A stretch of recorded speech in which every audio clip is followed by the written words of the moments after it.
ఈ కృత్యచాంద్రాయనాది వ్రతాల్లో ఉండేటువంటి యొక్క నియమాలు ఇవి. ఒక్కొక్క పిడిస ఎక్కించుకుంటా పోవాల పున్నమ నాటి వరకు, మళ్ళీ పున్నమ నుండి అమావాస్య నాటికి ఒక్కొక్క పిడిస తగ్గించుకుంటా తినాలి. ఇట్లా కృత్యచాంద్రాయనాది ఆ చంద్రుడు ఆయన నడిచేటువంటి విధానాన్ని బట్టి ఆహారం పాటిస్తూ వచ్చేటువంటిది వ్రతం. ఇంకా వరలక్ష్మి వ్రతము, సత్యనారాయణ వ్రతము, గౌరీ వ్రతం, ఇట్లా వ్రతాలు ఉన్నాయి. ఇవి ఎన్ని చేసినప్పటికీ కూడా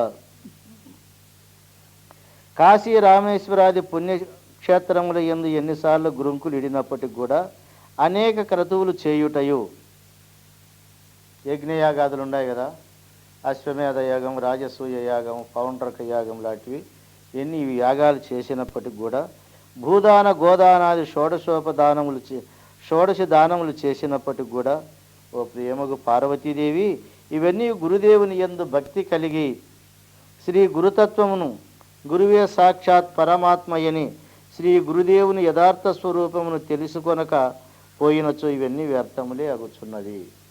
ఇవన్నీ కూడా వ్యర్థములు అయిపోతున్నాయని చెప్పని ఇవి శోకనాశ ఆనంద ప్రాప్తులను అసంగజాలవు, దుఃఖ నివృత్తిని ఆనంద ప్రాప్తిని కలిగించజాలవు. అవి యాదృచ్ఛికమైన తాత్కాలిక కోరికలను మాత్రమే, నేను చేసినాను అనిపించుకోవడమే తప్ప ఫలితం మాత్రము ఏమీ ఉండదు. కాబట్టి అంత మాత్రమే గాక గురుభక్తి లేకుండానచోనవి పుణ్యమును కూడా కలుగజేయజాలవు. పుణ్యం అంటే సంతోషం, ఆనందం. ఆనందమును కలుగజేసేటువంటివి కాదు. ఇప్పుడు చేసేటువంటి వాళ్ళందరినీ చూస్తున్నాం. మరి గురుతత్వము తెలియక చేసేటువంటి అనర్థాలన్నీ ఇప్పుడు విన్నాం. ఏవి చేసినా కూడా ఇవి ఫలితములు లేవని. మరి గురుతత్వము కలిగి చేసేటువంటి ఏం ఫలితం ఇస్తాయో ఇక నుండి దాని యొక్క సారాంశాన్ని చెప్తాడు. గురుబుద్ధి ఆత్మనో నాణ్యత్ సత్యం సత్యం వరానని తల్లాభార్థం ప్రయత్నస్తు కర్తవ్యచ్చ మనీషిభి. అంటే ముందు చెప్పినటువంటి శ్లోకములో గురుతత్వము తెలియకుండా చేసేటువంటి అనర్థములను గురించి విన్నారు. మరి ఈ శ్లోకమందున గురుస్వరూప విజ్ఞానము చేయగలుగు మహాప్రయోజనమును నిరూపించుచున్నారు. శ్రీ గురుమూర్తి సాక్షాత్ పరబ్రహ్మ స్వరూపం వేరు కాదు అను విజ్ఞానము చేతనే ఆత్మ కన్నా విభిన్నమగు మరి ఒకటి లేదు, అంతయో ఆత్మస్వరూపమే అను అఖండ జ్ఞానము కలుగుచున్నది. గురువు దగ్గర చేయడం వల్ల ఏం కలుగుతుందంటే భేద బుద్ధి నశిస్తుంది. ఈ భేద బుద్ధి నశిస్తే మనకు అన్ని అనర్థాలు తొలగినట్లే. ఈ జ్ఞానము వాక్కుకు బెరిని అంటుతుంది కానీ మనస్సు కంటే అంత కష్టం. అందుకే వాళ్ళు ఏం చేసినారు, ఈ జనసమూహములో ఉండి ఇటువంటి అఖండైక ఆత్మస్వరూపాన్ని, ఏకైక ఆత్మనిష్టను పొందేది మహా కష్టమని ఈ జనులకు దూరముగా ఆశ్రమాలు కట్టుకొని తదేక నిష్టతో మమాత్మ సర్వభూతాత్మ అనేటువంటి వ్రతాన్ని చక్కగా చేస్తూ ఏ భ్రాంతికి లోను కాకుండా ఉండే ప్రయత్నం చేస్తూ ఉన్నారు. కాబట్టి ఇది ఆ రకంగా చేస్తే ఆ అఖండ జ్ఞానము కలుగుచున్నది. ఓ భవానీదేవి, ఇది సత్యము, పరమసత్యము కావున ఆత్మానాత్మ వివేకం గలవారును. శ్రీ దేశిక స్వామి యందు పరమోత్కృష్ట భక్తి కలిగి శ్రీ గురుప్రారమాత్మ ప్రాప్తికై నిరంతరము దృఢతర ప్రయత్నము గావించవలెను. అందువలన ఇటువంటి పరమోత్కృష్టమైన భక్తి, అటువంటి జ్ఞానభావం మనకు కలిగేదానికి నిరంతరము కూడా ఆ గురుభావన, గురుభక్తి తప్పకుండా ఉండాలి. అందుకే పరిపూర్ణ బోధ వచ్చినప్పటికి కూడా పరిపూర్ణ బోధలో బోధ ఎంత గొప్పగా ఉన్నా గురుభక్తికి అంతే ప్రాధాన్యం ఇచ్చినాడు. గురుతత్వాన్ని పరిపూర్ణ బోధలోనే ఎక్కువ ఉండాలి. ఎందుకు అంటే మాయను దాటిపోయేవానికి గురువాక్యము సాధనగా లేకపోతే చిన్న రెప్పపాటు లోపలనే మళ్ళా భ్రాంతికుడుగా మారతాడు. అందువలననే గురుభక్తిని నిరంతరము జలము నెడబాయనొల్లని జలచరముల టీవీ భూని సచ్చిష్యుడు హృజ్జలజంబను పీఠముపై నిలిపి ఇతరము మాని గురువునే గొలుసు సుమ్మి. ఈ శ్లోకం గురుగీతలో లేదనుకోండి, ఆ గురుగీతలో లేని గురు శ్లోకాన్ని పుట్టించినాడు మన కృష్ణ ప్రభువుల వారు. గురువునే గొలుచు సుమ్మి తదూక్తులనే దలుసు నమ్మి కలకాలము ఈ రీతి గడుపుచు నేప్రొద్దు తల్లి తండ్రి దొరదాత దైవమనుచు గురువునే గొలుచు సుమ్మి తదూక్తులనే తలుసు నమ్మి అని చెప్పని ఈ గురుగీత ధర్మాలను చక్కగా ప్రబోధించినాడు. అందుకే 4 శుశ్రూషణములు లోలత గావించుకొనుచు లోకాతీతం బాలోకించి ఈ గురునిచే ఈ లోకము జోలి విడువు మింతే చాలన్నా నీతో కూడా ఇది మరువ కన్నా కీలు తెలియని చదువు చాలా చదివేందుకు చాలించి నీ విట్టి కీలు తెలిసితివేని ఇంతే చాలన్నా నీతో కూడా ఇది మరువ కన్నా అని చెప్పని తెలియజేస్తున్నారు. అందువలన గురువు యొక్క తత్వాన్ని ఎంత శ్రద్ధగా ఆచరిస్తామో అంత ఉత్తమోత్తమైనటువంటి ఫలితాన్ని పొందుతాము. ఈ భూలోకంలో చక్రవర్తులు, రాజులు, ఇంద్రాది లోకములలో దేవతలు పొందనటువంటి యొక్క పరమ సుఖాన్ని పొందుతాము. మరి ఈ లోకములో రాజులు, దేవేంద్రాది లోకంలో దేవతలు ఏ సుఖం కొరకు కష్టపడతామో తప్పళ్ళు జిహ్వ చాపల్యం, గుహ్య చాపల్యం రెండే. ఇంక దీన్ని ఇడిచి వీళ్ళు నోటికి రుచికరంగా తినడం, కామాన్ని అనుభవించడం. స్వర్గానికి పోయినా అదే పాపమే, ఇంకేదే ఉండదు, అదే గతి. మరి గురువు దగ్గర పొందినటువంటి వాడు బ్రహ్మానంద సుఖాన్ని అనుభవిస్తాడు. కాబట్టి ఈ లోకములో ఎవరూ పొందినటువంటి యొక్క సుఖము గురుపుత్రుడు పొందగలుగుతాడు.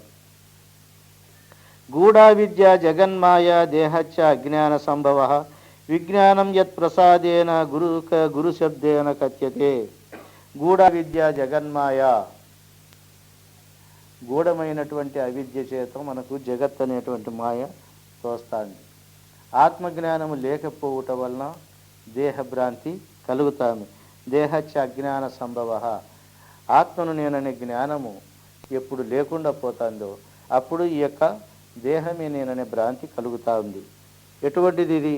విజ్ఞానం యత్ ప్రసాదేన, ఏ గురుదేవుని యొక్క దివ్య ప్రసాదము చేత విజ్ఞానం కలుగుతుందో అటువంటి యొక్క ఈ గాఢాంధకారమైనటువంటి అజ్ఞానాన్ని, ఈ దేహభ్రాంతిని విడిపించేటువంటి విజ్ఞానము ఏ గురు పరమాత్మ చేత కలుగుతుందో అది గురువు అనే శబ్దంతో చెప్పబడతా ఉంది. అదే గురు శబ్దేన కథ్యతే. మరి గూఢా విద్య జగన్మాయ, జగత్ ఎట్లా వస్తుంది, అవిద్య ఎట్లా వస్తుంది, దేహం ఎట్లా సంభవిస్తుంది అనే దానికి ఇవి మనకు నిదర్శనాలు. బాగా ఆలోచించి చూడండి.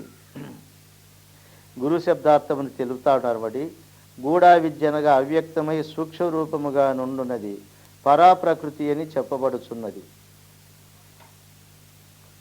మనలో ప్రకృతులు రెండు ఉంటాయి, పరాప్రకృతి, అపరాప్రకృతి. పరాప్రకృతి అంటే ఏం చేస్తుంది, అపరాప్రకృతి అంటే ఏం చేస్తుంది? పరాప్రకృతి జగత్తును పుట్టిస్తుంది, అపరాప్రకృతి దీన్ని అనుభవిస్తుంది. ఇప్పుడు మనకు తెల్లవారుజామున హృదయస్థానంలో ఉండి బ్రహ్మదేవుడు సృష్టి ఆరంభిస్తాడు. అంటే లయించిపోయిన సృష్టిని తెల్లవారుజామున ఉత్పత్తి అవుతుంది. ఇదే బ్రహ్మ సృష్టి. బ్రహ్మీ ముహూర్తం, బ్రహ్మముహూర్తం అంటే ఏమర్థము? బ్రహ్మ సృష్టి చేసినాడు అని అర్థం. ఈ బ్రహ్మ సృష్టి చేస్తానే ఏమిటిది వస్తుంది? మాయ చేత సృష్టి అయింది. ఇంకా దాన్ని అనుభవించే అపరాప్రకృతి, నిన్ను ఇడిసిపెట్టకుండా ఉండే ప్రకృతి ఒకటి ఉంది, ఈ మనోబుద్ధి చిత్త అహంకారాల రూపం. అంటే శాస్త్రంలో చెప్పే పరాప్రకృతి అపరాప్రకృతి కంటే అనుభవంగా చెప్పే పరాప్రకృతి ఎట్లా ఉంటుంది, పరాప్రకృతి ఎట్లుంటుందని ఇక్కడ మీరు చూడాలన్నమాట. శాస్త్రంలో భగవంతుని సన్నిధానంలో ఉంటుంది. అది త్రిగుణాత్మకమైన మాయ నన్ను అంటిపెట్టుకొని సృష్టి చేస్తానని అంటాడు. అంటే అది ఎక్కడో అక్కడ చేస్తానని అంటాడు. అక్కడ చేసేది మనకు అర్థం కాదు, ఇక్కడ చేసేది అర్థమవుతుంది ప్రత్యక్షంగా. అందువల్ల మనకు బ్రహ్మదేవుడు ప్రతిరోజు మన హృదయ కమలంలో కూర్చొని సృష్టి చేస్తాడు. సృష్టి చేసినటువంటి ఆ బ్రహ్మదేవుడే గురు రూపుడు, విష్ణు రూపుడయ్యి మనకు రోజు పగులంతా పోషణ చేస్తాడు. ఆ స్వరూపమే రాత్రి పండుకునేటప్పుడు శివరూపం ధరించి మళ్ళీ లయం చేస్తాడు. త్రిమూర్తుల రూపము గురువు ఎట్లా ధరిస్తాడు? చైతన్య స్వరూపమైనటువంటి ఆ గురు పరమాత్మ త్రిమూర్తులుగా మనలో ఎట్లున్నారు? ఎవడు చూసినాడు? బ్రహ్మను ఎవరు చూసినారు, విష్ణుని ఎవరు చూసినా? ఇట్లా పిచ్చి మాటలు ఏమొద్దు, కానీ అనుభవం లేని వారి మాటలు వాళ్ళకే ఉండని, మనకేమొద్దు. ఇట్లా సృష్టి స్థితి లయాలు ప్రతిరోజు ఎక్కడ జరుగుతాండాయి? ఏ చైతన్య పరమాత్మ యందు ఈ మూడు జరుగుతాండాయో అది జగన్మాయ. ఈ యొక్క మాయ చేత జగత్తు ఎలా సృష్టింపబడుతుంది? మాయ తోయగానే స్వరూపాన్ని మర్చిపోయి అవిద్యకు ఎందుకు లోనైతాండాము? ఈ అవిద్య పోయేదానికి గురువుల దగ్గర చేరి ఎన్ని రోజులు కష్టపడాలా? ఈ బ్రహ్మ విద్యతో ప్రయోజనం ఏమన్నప్పుడు మనకి ఈ నిజార్థాలు తెలిసేంత వరకు తప్పనిసరిగా కష్టపడాలి. అట్లా కష్టపడితేనే మనకు ఆ ధర్మం తెలుస్తుంది. ఇప్పుడు బ్రహ్మ విష్ణు మహేశ్వరులు ఏం పని చేస్తున్నారు, ఎక్కడ చేస్తున్నారు అర్థమైంది కదా. సృష్టి ఎక్కడ జరుగుతుంది, స్థితి ఎక్కడ జరుగుతుంది, లయ ఎక్కడ జరుగుతుంది. గురు సాక్షాత్ పరబ్రహ్మ ఈ చైతన్యమందు కలుగుతూ ఉండాయి అని తెలుసుకున్నప్పుడు ఆ యొక్క చైతన్య రూపం నీకు సాక్షాత్కరిస్తుంది భావానికి. ఇట్టిదే చైతన్యము, ఇదే ఈ త్రిమూర్తులకు ఆత్మస్వరూపమై ఉన్నది, ఇదే జగన్మాయగా కనబడుతుంది, ఇదే పరాప్రకృతి అపరాప్రకృతిగా ఉన్నది అనేటువంటిది మనకు అర్థమవుతుంది అన్నమాట.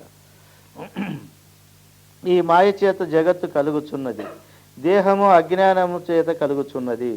అంటే ఆత్మ నేననే జ్ఞానము కలగకపోవడం వల్ల ఈ జనన మరణాలనే దేహం వస్తూ ఉంది. ఈ దేహం ఎప్పుడో పుట్టినప్పుడు ఒకసారి వస్తుంది, సస్తే పోతుంది, మళ్ళా పుట్టుకకు వచ్చే దేహం కాదు. ఇప్పుడు భావరూపమైన సూక్ష్మ దేహమైన జీవునికి భావరూపమైన దేహాలు ప్రతి క్షణము పుడతాయి. ఒకరికి బాకీ ఇచ్చినావనుకో, వాడు తర్వాతకు నీలో పుడతానే ఉంటాడు. వానికి ఎతికే అవసరం లేదు. ఆ జన్మలు ఎన్నిసార్లైనా నువ్వు ఎత్తుతావు, రకరకాల జన్మలు ఎత్తాయి అట్లా వసూలు చేయాలని. అది అర్థమవుతుంది కదా. ఒకడేమన్నా ఏమాట అన్న అంటాడు అనుకో, ఇంకా వాడిని గురించి నువ్వు జన్మలు ఎత్తుతూనే ఉంటావు. ఎందువలన అంటే ఆత్మజ్ఞానము లేకపోవడం వల్ల ఇదే గుణము, ఈ మనస్సే, ఈ జీవుడే, ఈ కోరికే నేను అనుకోవడం వల్ల ఈ జన్మలన్నీ వస్తూ ఉంటాయి. ఇప్పుడు జన్మలకు ఎప్పుడు ఫుల్ స్టాప్ పెట్టాలా అంటే ఆత్మజ్ఞానం పూర్తి కలిగినప్పుడు జన్మలు నశిస్తాయి. ఆ జన్మలు నశించితేనే సుఖపడతాం. ఈ జన్మ నశిస్తే కాదు, ఈ జన్మ ఎప్పుడో నశిస్తుంది, అది నువ్వు పట్టుకునే నిలబడుతుంది. కాబట్టి ఈ రకంగా జగత్తు మాయచేత కలుగుతున్న దేహము అజ్ఞానము చేత, ఇట్టి పరాప్రకృతి చేతనే సమస్తము నిలిచి ఉన్నది. జగత్తన మిథ్యాభూత వస్తువు మాయ అనగా యామాయ సామాయ, యామాయ సామాయ. ఏది మా అంటే మాయో, సా అది మాయ. యామాయ సామాయ అంటే ఏది లేనిదో అది మాయ, ఏది లేనిదో అది మాయ. అంటే మనకేం బాధ ఏముంది, కానీ అది ఏది లేనిది, ఎట్లా లేనిది ఇది తెలియాలి. ఇప్పుడు ఏదో సొమ్ము పోయితే మనకి ఎట్లా బాధ ఉండదో అట్లా కాదు. యామాయ సామాయ అంటే ఈ యొక్క శరీరము ప్రపంచము ఎట్లా లేకనే మన కలలో వచ్చినట్లుగా వచ్చి చూస్తూ ఉన్నగానే ఎట్లా లేకుండా పోతాందో, మరి విచారిస్తే ఎంతటి వానికి కూడా ఇది చిక్కకుండా నిలబడకుండా పోతాందో బ్రహ్మాది దేవతలకు కూడా, అది మాయ. అది మాయ అని తెలిస్తే బాధే లేదు. అట్లా త్రికాలముల యందు ఏది లేదో అదే మాయ అని ఆ తత్వజ్ఞానముచే నున్నట్టుల అతాత్విక జ్ఞానముచే ఉన్నట్టుల తోచున్నది. మరియు తన్ను తాను తెలుసుకొనుటను స్వరూప జ్ఞానము లేనందు చేతనే శరీరధారణ ప్రాప్తి కలుగుచున్నది. అనగా దేహ సంభవము అజ్ఞాన సంభవము చేతనే కలుగుచున్నది. ఈ దేహం ఎట్లా పుడుతుందంటే ఇంక వేరే ఏం అక్కర్లేదు, నీకు యథార్థమైన జ్ఞానము లేకపోవడం వల్లనే పుడుతుంది. కర్మ వల్ల జన్మ, జన్మ వల్ల కర్మ అనే వాదం ఉంది కదా. కర్మ ఏంటికి చేస్తాడు వీడు? జన్మ కొరకని కాదు. జన్మ ఎందుకు కర్మ కొరకు కాదు, జీవనాధారానికి కర్మ చేస్తాడు. ఆ కర్మలన్నీ జన్మలు తెస్తే ఒక రోజు చేసే కర్మలకి కొన్ని జన్మలు కావాలి. ఇంకెప్పుడు ఇది తిరిగిపోయేది. మా శిష్యుడు ఉన్నాడు, రే ఈ కర్మ చేస్తే నీకు జన్మలు వస్తాయి రా అన్నాడు. నిజమే స్వామి, నేను బేతమంగళం చెరువులో చేపలు పట్టింటి 5 మనువులు చేపలు, అన్ని జన్మలు నాకు రావాలంటే ఎన్నిసార్లు పుట్టాలి స్వామి? ఆ చేపలు మళ్ళా నాలాగా మనుషులై పుట్టి నన్ను మళ్ళా చేపలాగా అట్లా కోసుకొని తినాలంటే అవన్నీ జన్మలు ఎత్తాలి స్వామి. నిజమేనా అన్నాడు. అంటే జన్మకర్మలు అనేటువంటివి ఎట్లా ఉంటాయి అనేదానికి జన్మకు హేతుభూతమైన కర్మ ఏది? భూతభావోద్భవకరో విసర్గ కర్మ సంగత. భూతభావం లోపల నుండి భవిష్యత్తులో భూతకాలంలో పుట్టేటువంటి భావనలు నీకు జన్మహేతువులైతా ఉన్నాయి. ఇవే జన్మలు. యద్భావం తద్భవతి. నువ్వు భావించే జన్మను ఎత్తుతాండవే కానీ భావాతీత స్థితిని పొందినప్పుడు భావాతీతం త్రిగుణరహితం. భావానికి అతీతమైతే త్రిగుణములు లేవు, అంటే సృష్టి స్థితి లయాలు లేవు. ఇట్లా భావాతీతమైన గుణము తెలియకుండా నీవు ఎన్ని భావమును అట్లే పెట్టుకొని ఎన్ని కర్మలు చేసి జన్మ వద్దన్నా కూడా అవి పోవు, అవి కలగకుండా మానవన్నం అన్నమాట. ఇట్లా విశేష జ్ఞానము అపరోక్ష జ్ఞానమే గురుదేవుని చేత జనించుచున్నదో అట్టి మహానీయాత్ముడే గురువు అని చెప్పబడుచున్నాడు. ఎవరైతే ఈ ఆత్మజ్ఞానాన్ని చక్కగా ప్రబోధించి శిష్యుని అజ్ఞానాన్ని పోగొడతా ఉన్నాడో ఆయనే మహాత్ముడు, ఆయనే గురుదేవుడని చెప్పబడుచున్నాడు. మరి ఈ మూలా విద్య జగత్తుకు కారణమగు మాయ, దేహమునకు కారణం అవిద్య.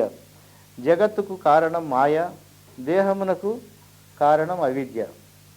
ఈ జీవుడు అనుభవించేది అవిద్యా ఫలము, ఈశ్వరుడు అనుభవిస్తాండేది మాయా ఫలం. ఇట్లా మాయా అవిద్యల చేత జీవేశ్వరులని జగత్తులే భ్రమరూపంలో తిరుగుతాయి. ఈశ్వర భ్రాంతి చిన్నది కాదు, అది చాలా పెద్దది. జీవభ్రాంతి అతి చిన్నది.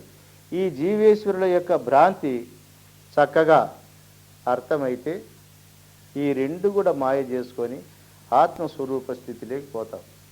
అందుకే మనం ఎప్పుడు కూడా జగత్తులో చూసి జగత్తులో కొన్ని వస్తువులను చూసి ఈ భ్రమల చేతనే కాలం గడుపుతాండం, కానీ ఆత్మ యొక్క నిజస్వరూపాన్ని తెలుసుకొని నిర్మలత్వాన్ని అనుభవించడం లేదు. అందుకే పెద్దల సన్నిధానంలో మనకు అటువంటి జ్ఞాన ప్రాప్తి.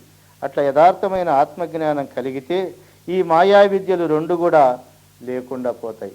అందుకు చెప్పుట జగత్తునకు సాక్షియగు ఈశ్వరుడు మాయోపాధికుడనియు, దేహమునకు సాక్షియగు జీవుడు అవిద్యోపాధికుడనియు, ఉపాధులు దూరీకరించినచో జీవేశ్వరులు ఒక్కటే, భేదము లేదు, ఒకే చైతన్యమన అపరోక్ష జ్ఞానము శ్రీ గురు కృపచే కలుగుతారు.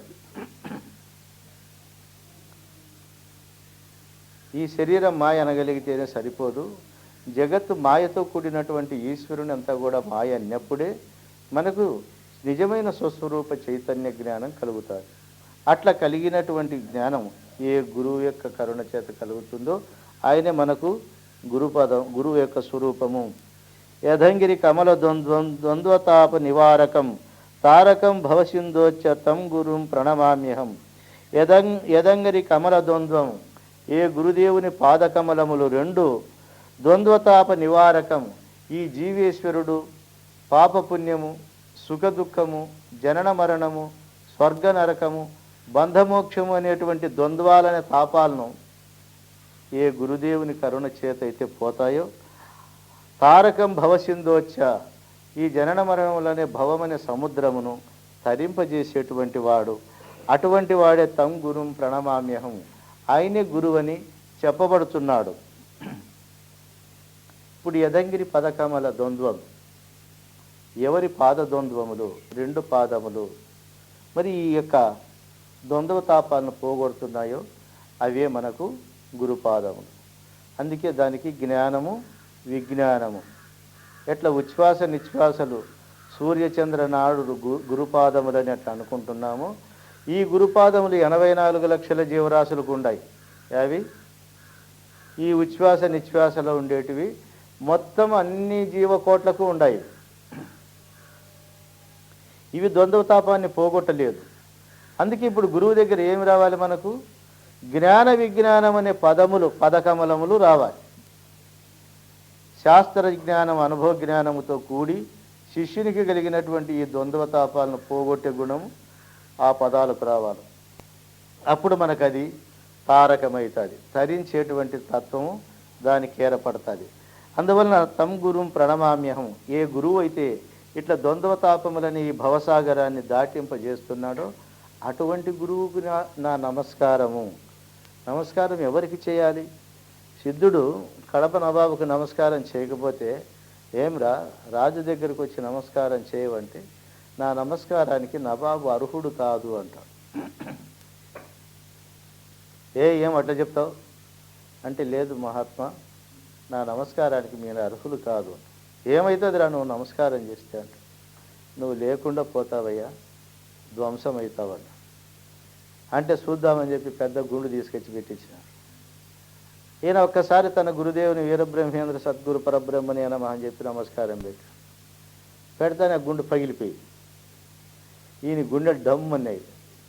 ఎందుకు? ఒరే, వాడికి నా బాటకు భయపడి నమస్కారం పెట్టింటి ఇయ్యాలకు నాకు నమాజ్ చదవాల్సి వచ్చినాయి అంటే అర్థమేమి? అట్లా ఎవరయ్యా ఇటువంటి గురుభక్తునికి గురుదేవునికి నమస్కారార్హుడు? ఇటువంటి భక్తుడు నమస్కారం చేస్తే ఆ నమస్కారం తీసుకునేకి ఎవరు అర్హులు అంటే సాక్షాత్ ఆ గురుదేవుడు తప్ప ఎవరు అర్హులు కాదు.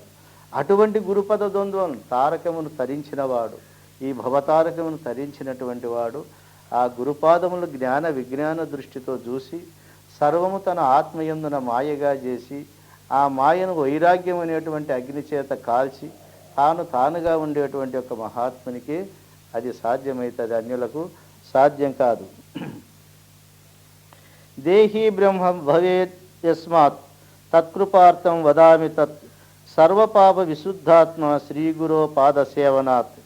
శ్రీ గురుదేవుని యొక్క శుశ్రూష విధిచే జీవుడు సకల బంధ వినిర్ముక్తుడై పరబ్రహ్మ స్వరూపుడగుచున్నాడను పరమ రహస్యమును తెలుపుచూ ఈశ్వరుడు పార్వతీదేవికి శ్రీ గురుపాద సంసేవనము వలన గలుగు పరమ ప్రయోజనము నిరూపించుచున్నాడు. ఓ కాత్యాయిని, సర్వదా శ్రీ గురుపదములను ఆశ్రయించి పాద శుశ్రూషను గావించుటచే నరుడు సకల పాపములను నశించి పరిశుద్ధాత్ముడై క్రమముగా బ్రహ్మాత్మైక్యమును పొందుచున్నాడు.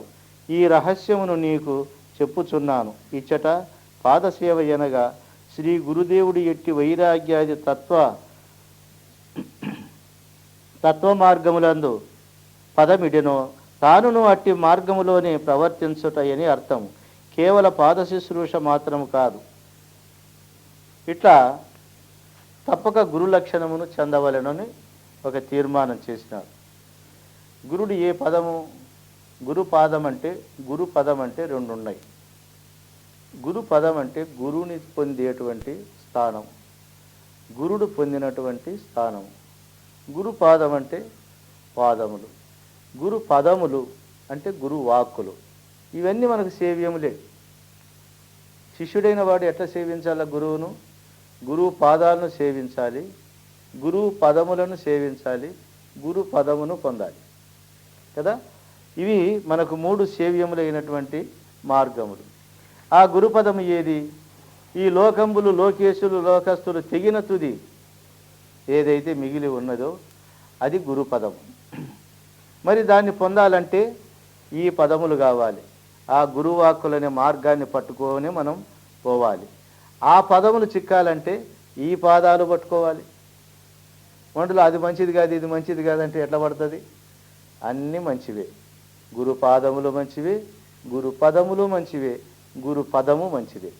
కాబట్టి ఈ గురుపథాన్ని బాగా చక్కగా అర్థం చేసుకుంటే ఇవి మనకు లభ్యమవుతాయి అన్నమాట. కాబట్టి అట్టి గురువు యొక్క స్వరూపాన్ని ఎవరు తెలుసుకుంటారో వాళ్ళే ఈ స్థితిని పొందుతారు.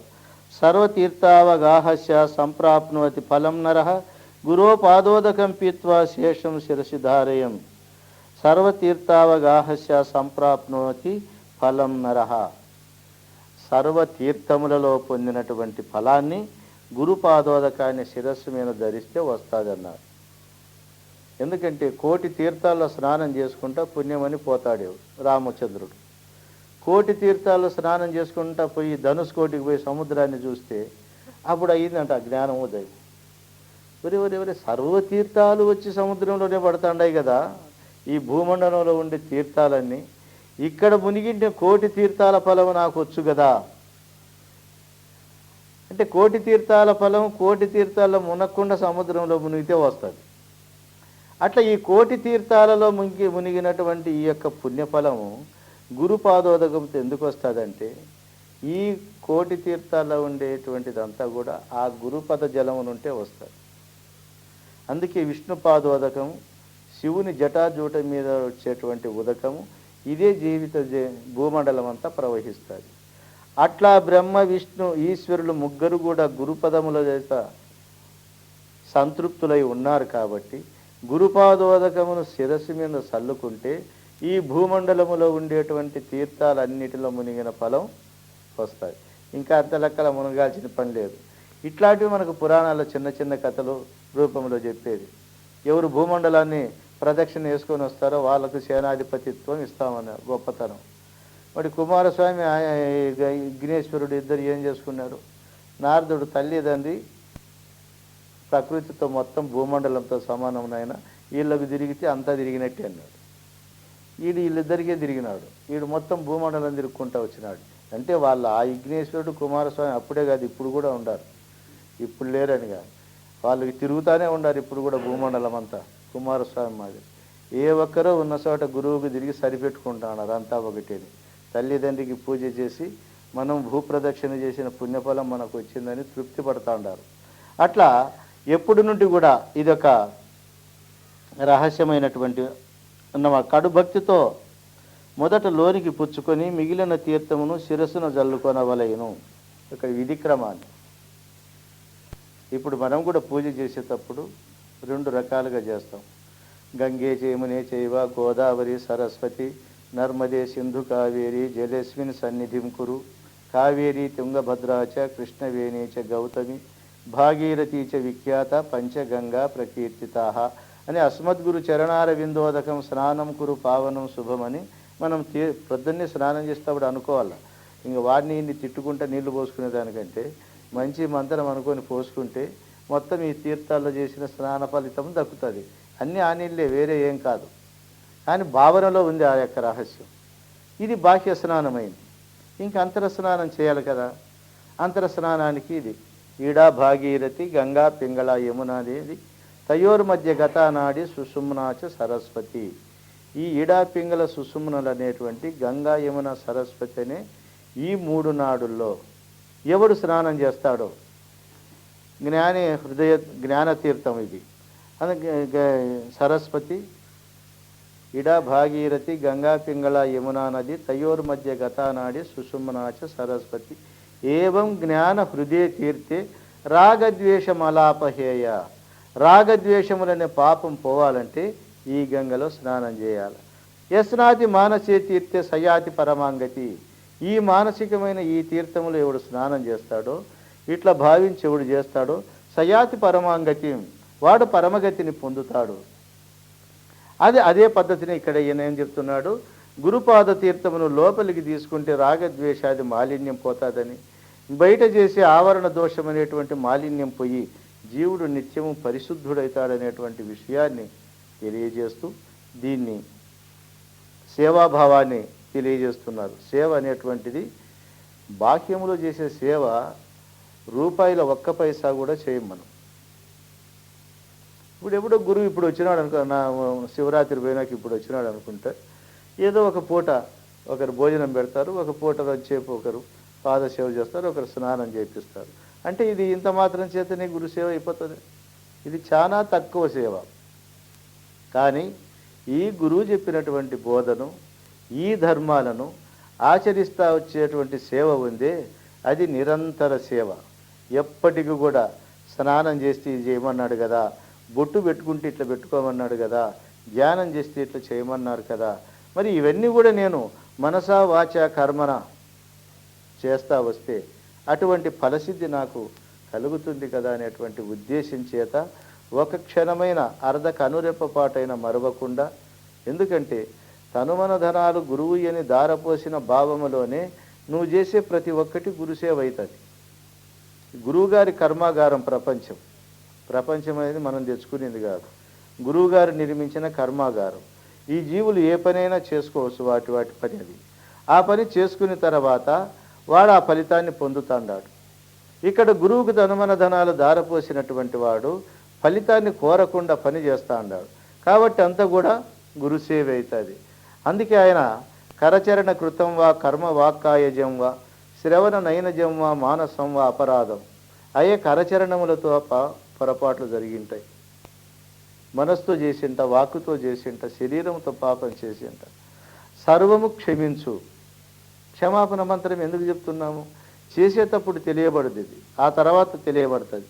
అందువలన మనం ఎప్పుడు కూడా సేవాభావాన్ని నిరంతరము చేస్తానే ఆ స్థితిని పొందాలన్నమాట. ఇది ఇట్లా శోషణం పాప పంకస్య దీపనం జ్ఞాన తేజస గురోపాదోదకం సమ్యక్ సంసారార్ణవతారకం.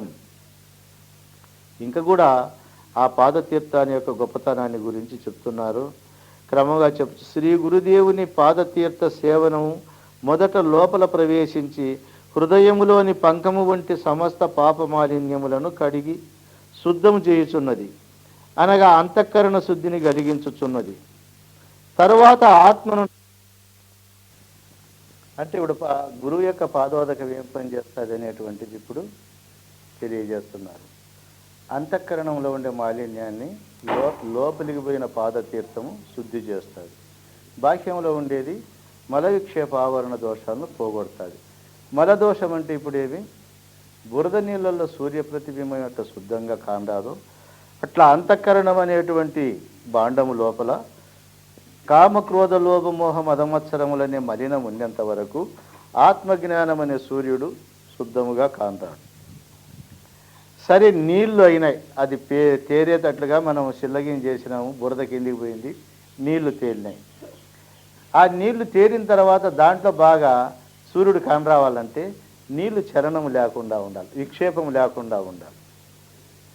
నీళ్లు కదిలాడుతూ ఉంటే సూర్యుడు బాగా కానరాడు. అందువల్ల మనసు విపరీత చలనం, విపరీత విషయాలతో అల్లాడేవానికి ఆత్మజ్ఞానం ఎప్పుడు కూడా ప్రకాశించదు. ఇక ఆవరణ దోషం, ఆ కొండ మీద ఒక మూగట మూసినాం అనుకో, తట్ట మూసినాం, సూర్యుని బింబం కనబడుతుందా అంటే ఆవరణ దోషం ఉంటే కాంరాదు. ఇక్కడ దేహభ్రాంతి అనేటువంటి ఆవరణ ఉన్నే ఆత్మ కాంరాదు. ఇప్పుడు మలము విక్షేపము ఆవరణ 3 దోషాలు పోవాలి అంటే బురద అనే మాలిన్యం ఉండకూడదు, చలనం అనే విక్షేపం ఉండకూడదు, మూత అనే ఆవరణ ఉండకూడదు. అట్లా ఉన్నప్పుడే ఆ యొక్క సూర్యుని ప్రతిబింబము ఆ కుండలో ఎంత శుద్ధంగా కనబడుతుందో ఆ రకంగా మన యందు కూడా కామక్రోధములు అనేటువంటి సప్త వ్యసనాలు, అష్టమదాలు, ఈశనత్రయ వాసనత్రయ మలత్రయాదులు ఈ అనేటు మాలిన్యము లేకుండా ఉండాలి. విపరీత చలనం అనేటువంటి యొక్క చలనం ఉండకూడదు, దేహభ్రాంతి అనేటువంటి ఆవరణ ఉండకూడదు. ఈ 3 లేకుండా పోయినప్పుడు శుద్ధంగా కనబడుతుంది ఆత్మజ్ఞానం. ఇప్పుడు మనం ఆత్మజ్ఞానానికి ప్రయత్నం చేయాలన్నా, వీటిని తొలగించుకునే ప్రయత్నం చేయాలా? సూర్యుడు ఎప్పుడు ప్రకాశిస్తూ ఉన్నాడు, ఆయనకేమి మనం ప్రయత్నం చేసే అవసరమే లేదు. ఇప్పుడు చేయాల్సిందేమి? ఆవరణ దోషం చేయాలా, మల దోషం తీసేయాలా, విక్షేప దోషం తీసేయాలి. ఇప్పుడు చేయవలసిందంతా కూడా ఈ మల విక్షేప ఆవరణ దోషములు మాత్రమే తీసేయాలి. అప్పుడే మనకి ఇది బాగా కనబడుతుంది.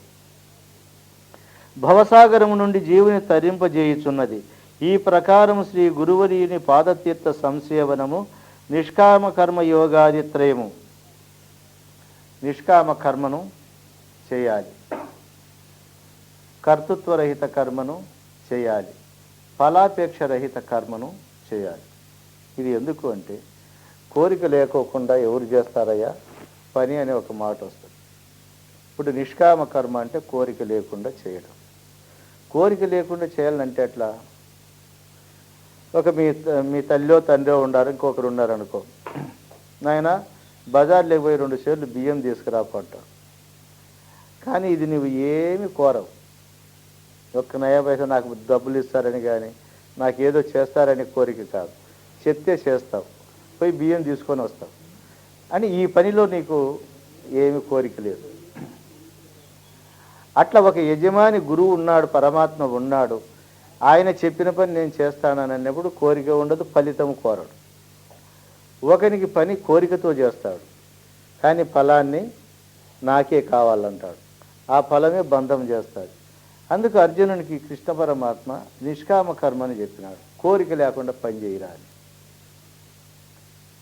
సరే, కోరిక లేకపోతే పని ఏంటికి చేస్తాం స్వామి? రాజ్యకాంక్ష ఉండే కదా మనం యుద్ధం చేస్తాం కదన్నా. రాజ్యకాంక్ష ఉండడం వల్లే నేను ఓడిపోతానో, మా వాళ్ళు చచ్చిపోతారో, వాళ్ళు చచ్చిపోతారో, వీళ్ళు చచ్చిపోతారని నీకు భయం వచ్చింది. కానీ చేయవలసిన కర్మ క్షత్రియుని కర్మ క్షత్రియుడు, శూద్రుని కర్మ శూద్రుడు, బ్రాహ్మణుని కర్మ బ్రాహ్మణుడు చేయడము ధర్మము. అందువల్ల దీని యందున నువ్వు విక్షేపం చెందినావు, చలనం చెందినావు కాబట్టి నీకు ఈ మార్గం చెప్పవలసి వచ్చింది. ఇట్లా కొందరు ఏం చేస్తారంటే ఫలాపేక్ష రహితమైన పని చేస్తారు. ఇంకొకరు పరిపూర్ణ సాంప్రదాయముల కర్మ ఎట్లా చేస్తారు అంటే కర్తృత్వరహిత కర్మను చేస్తారు. ఇప్పుడు కర్మరహితం చేసి కొందరు సన్యాసులైనారు, ఫలాపేక్ష కర్మను చేసి కొందరు రాజయోగులైనారు. కానీ పరిపూర్ణ మార్గస్థుడు ఏం చేస్తాడు? కర్తృత్వరహిత కర్మను చేస్తాడు. ఈయన కర్మయందున గురువాక్యం చేత మూలం లేని ఈ గుర్తిరిగే శరీరం ఏమీ లేదని తెలుసుకొని చేస్తాడు. కాబట్టి కర్త లేడు గనక వానికి ఏ ఫలితము అంటదు, ఏ భావము వాని బంధించదనమాట. ఇట్లా కర్తృత్వరహిత కర్మ చేసేటువంటి విధానం ఈ గురుపాద తీర్థంతోనే మనకు లభిస్తుంది. ఆ గురుపదములను మనం సేవించడం వల్ల మనకు లభిస్తుంది. ఇంకా తీర్థాన్ని గురించి ఇంకా చెప్తాడనమాట. అజ్ఞాన మూలహరణం జన్మకర్మ నివారణం జ్ఞాన వైరాగ్య సిద్ధ్యర్థం గురుపాదోదకం పిభేత్. గురుపాదోదకమును ఎందుకు తాగాలి అంటే అజ్ఞాన మూలహరణం, మూల అజ్ఞానము నశించే నిమిత్తము తాగాలి. మూలాజ్ఞానము నశించేటువంటిది ఎట్లా? ఆత్మను నేననేటువంటి జ్ఞానము రానియకుండా ఎన్ని ప్రతిబంధకాలు అయితే ఉన్నాయో ఆ మూల అజ్ఞానము నశించేకి ఒకటి తాగాలి. మరి పరిపూర్ణ మార్గస్థుడు ఈ పదానికి ఏం చేసుకుని తాగుతాడు? అజ్ఞాన మూలహరణం. అజ్ఞానానికి మూలమేది? జ్ఞానము. జ్ఞానం అనే పదం ఉంటేనే అజ్ఞానం. జ్ఞానానికే అజ్ఞానం వస్తుంది, కానీ అజ్ఞానానికి జ్ఞానం రాదు. అజ్ఞానము భ్రాంతి కాబట్టి అది సొంత జ్ఞానం కాదు. ఇప్పుడు అజ్ఞానానికి మూలము జ్ఞానం. అజ్ఞాన మూలహరణం అంటే అజ్ఞానానికి మూలమైన జ్ఞానము హరించాలి. జన్మకర్మ నివారణం, అప్పుడు జన్మకర్మ నశిస్తుంది. జన్మకు హేతుర్భూతమైనటువంటి భ్రమ అనేటువంటి కర్మ అప్పుడు నశిస్తుంది. అందువలన జ్ఞాన వైరాగ్య సిద్ధ్యర్థం, జన్మకర్మల మీద జ్ఞానభావము వైరాగ్య భావము సిద్ధ్యయ్యేదానికి నేను గురుపాదోదకాన్ని తాగుతాను. అజ్ఞానానికి మూలమైనటువంటి జ్ఞానము నశించిపోయేదానికి, తర్వాత జన్మకర్మలు నివారింపబడేదానికి, జ్ఞాన వైరాగ్యం సిద్ధించి ఆ స్థితిని పొందేదానికి గురుపాదోదకమే మనకు మూలం. కాబట్టి అట్లా గురుపాదోదకాన్ని తాగాలి. ఇట్లా శ్రీ గురుమూర్తి పాదతీర్థము జ్ఞాన వైరాగ్యముల కలిగించి సమస్త జన్మకర్మలను తత్కారణముగు అజ్ఞానమును సమూలముగా నశింపజేయుచున్నదని తెలుపుచున్నారు. శ్రీ గురుదేవుని పాదతీర్థమును సేవించుచున్న పరమభక్తునకు ఆత్మానాత్మ వివేక జ్ఞానము కలుగుచున్నది. తర్వాత సర్వదృశ్య విషయములందు విరక్తి జనించుచున్నది. ఆ సర్వ విషయ ప్రపత్తుల నిరోధించుట వలన జ్ఞానము కలిగి సకల జన్మములకు హేతుభూతమగు కర్మను నాశనమగుచున్నవి. పిదప ఆత్మజ్ఞాన జ్యోతిచే సర్వదృశ్య కర్మలకు కారణమగు మూలాజ్ఞానము సమూలముగా దగ్ధమగుచున్నది. అంటే ఇట్లా జ్ఞాన విజ్ఞానములు అనేటువంటి గురుపాద తీర్థాన్ని తాగినప్పుడు ఈ అన్ని ఫలాలు, ఇటువంటి ఫలితాలన్నీ కూడా మనకు సిద్ధిస్తాయి. అందుకే మనం దాన్నే తినాలా, దాన్నే సాగాలని ఆ మాటలు చెప్పినప్పుడు మిగతా వాళ్ళు ఏమనుకుంటారంటే అంతా ఎంగిలి నీళ్ళు తాగాల, పాదాలు గడిగింది తాగాల అంటారు. మరి ఇంకా ఎంగిలి నీళ్ళు కాకపోతే గురువు యొక్క నోట్లో నుండి వచ్చేటువంటిదంతా ఆ ఎంగిలి పద జలమే కదా. మరి దాన్నే తాగి మనం పునీతులం కావాలి. గురు పాదోదకం పానం గురోరుచ్చిష్ట భోజనం గురుమూర్తి సదాధ్యానం గురోర్నామ సదా జపేత్. ఇది మనకు పూర్తి పని పెట్టినాడు. పూర్తి పని ఎట్లా ఏం చెప్పినాడు? గురుపాదోదకం పానం, మనం గురుపాదోదకమునే తాగాలి. గురోరు ఉచ్చిష్ట భోజనం, గురువు ఉచ్చిష్ట భోజనమునే తినాలి. గురుమూర్తి సదాధ్యానం, గురుమూర్తినే సదా ధ్యానించాలి. గురోర్నామ సదా జపేత్, గురునామాన్ని ఎప్పుడు జపించాలి. ఇది మనకు కర్తవ్యం. మరి ఈ పని చేస్తే ఇంక ఎవరి కోసం వస్తుంది బంధము? తనదంటూ ఏదైనా ఒకటి ఉంటే కదా వచ్చేకి. మాయ కానీ ఇంకా మిగతా ఏ పదార్థం ఉన్నా కానీ మనది ఒకటి ఉంటేనే వస్తుంది, లేకపోతే రాదు. ఏమీ లేని వాడిని ఎవరేం చేయలేరు కదా. ఇప్పుడు వచ్చిందనుకో, మనకు ఉత్తరం వచ్చిందనుకో, మనం తీసుకోలే, ఏం చేస్తారు దాన్ని? ఇటన పోతుంది. అట్లా ఏది వచ్చినా ఇక్కడ కర్త లేకోకుండా పోతే అది తిరిగిపోతుంది. అందుకు మాయకు సంబంధించినటువంటి విషయాలు ఏ వచ్చినా నావాడు ఈడు ఉండాడంటే కదా పట్టుకునేకి. ఈడంతా గురుధ్యానంలో నిమగ్నుడైపోతే అవి ఏం చేస్తాయి? ఏమి చేయవు. అందువలన గురు పాదోదకమును తాగాలి, గురు ఉచ్చిష్టమును తినాలి. గురు పాదోదకం అంటే ఏమి? అదే జ్ఞానగంగ. గురు ఉచ్చిష్టం అంటే గురువు యొక్క మంత్రాన్ని సదా జపించడం, గురుమూర్తిని ధ్యానించడం అంటే ఆ అఖండ చైతన్య పరమాత్మను చక్కగా ధ్యానించడం. మరి ఆయన గురించి మనము చింత చేయడం. ఈ యొక్క పద్ధతులు మనకు అలవడినాయంటే ఇంకా మనం తినేదంతా కూడా ఆ స్వరూపంలోనే ఉంటుంది.